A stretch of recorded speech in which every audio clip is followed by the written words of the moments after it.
Всем привет! Фасадный сезон.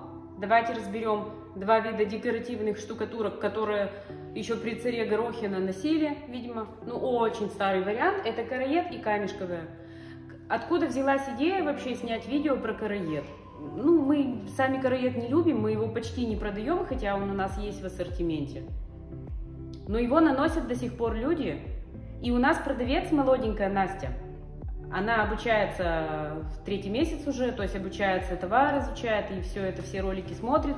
Нанесению мы учим, а караед как-то упустили. И она, в общем, видео для тебя, Настя, как наносить караед. Она спросила, как наносить караед, у них фасад, и вот им надо караед. Вот это для тебя видео. Смотри, как наносится караед, а дальше будет камешковая. Ну и мало ли, вдруг кому-то пригодится еще, да? Заказать можно у нас в том числе его. Смотрим нанесение. Так, наносим караед. Фракция 2,5. На предварительно обезображенную поверхность. Начинаем с юмора, да. Вот такая у нас стена страшненькая, мы старый планшет исправляем. А у вас она штукатуренная. И наносим колерованный караед. Штукатурка для фасадных работ. Внутри тоже ее наносят в каких-то офисных помещениях, но на самом деле мы вообще, честно говоря, караед не очень любим, это очень старый материал, но нанести его придется, может кому-то и пригодится заодно. Расход у караеда зависит от фракции. Если фракция 2,5, значит расход у караеда будет примерно 2,5-3 килограмма на квадратный метр расход. То есть штукатурка по умолчанию недорогая, она за килограмм одна из самых дешевых, но расход у нее конский, огромный расход.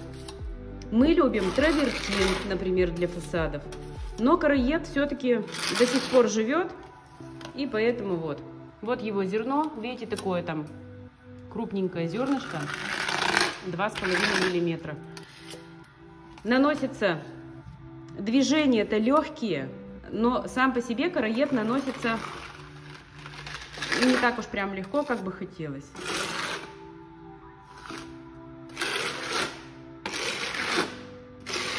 Это, кстати, караед премиум, люкс, то есть в нем большое количество, как бы мне не сумничать, силикона. То есть он такой очень прочный.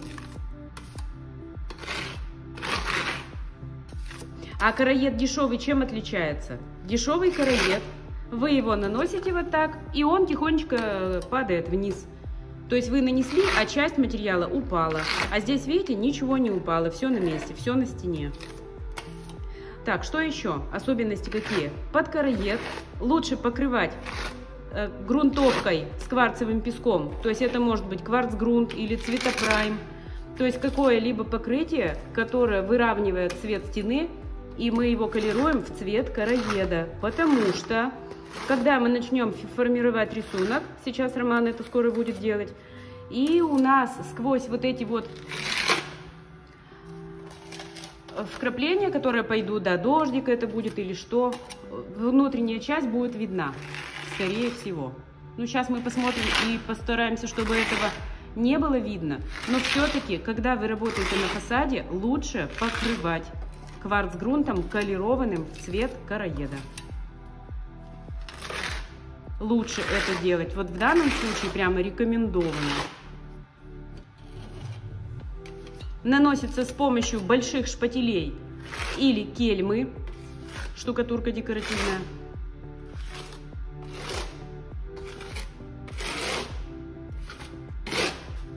Слой накладываем в зерно,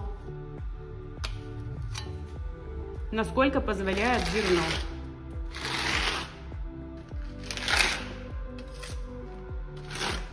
Кто занимается работами фасадными, тот видит разницу, не падает.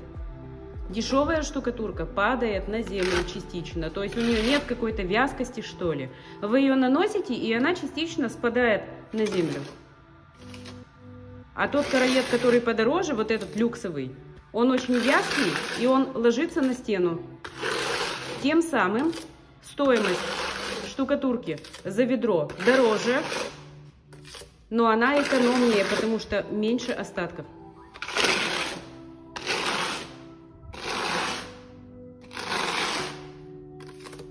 Так, теперь терочка. Ее бы хорошо водичкой смачивать.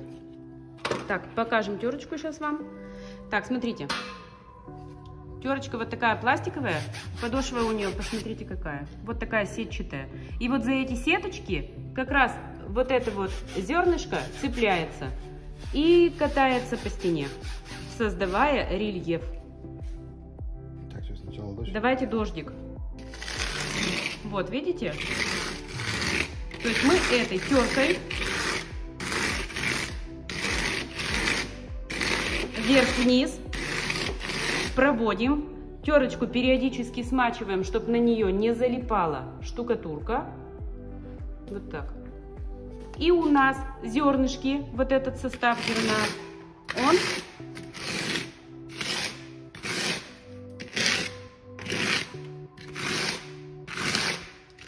создает фактуру. Так, сейчас Роман показывает вам другой способ нанесения. Это когда вверх-вниз вот такими крестообразными движениями можно сделать фактуру. Вот. Можно вот так сделать, а можно дождичком вот так. Здесь вы видите внутри, почему нужен цветопрайм. Видно, да? Вот эти зернышки катались, и виден фон стены. В данном случае у нас он такой зелененький. А еще можно вот такими круговыми движениями. То есть от того, как вы двигаете рукой, зависит сама фактура. Материал при этом остается тот же самый. А вот движение руки видоизменяет ваш фасад. Старый добрый караед.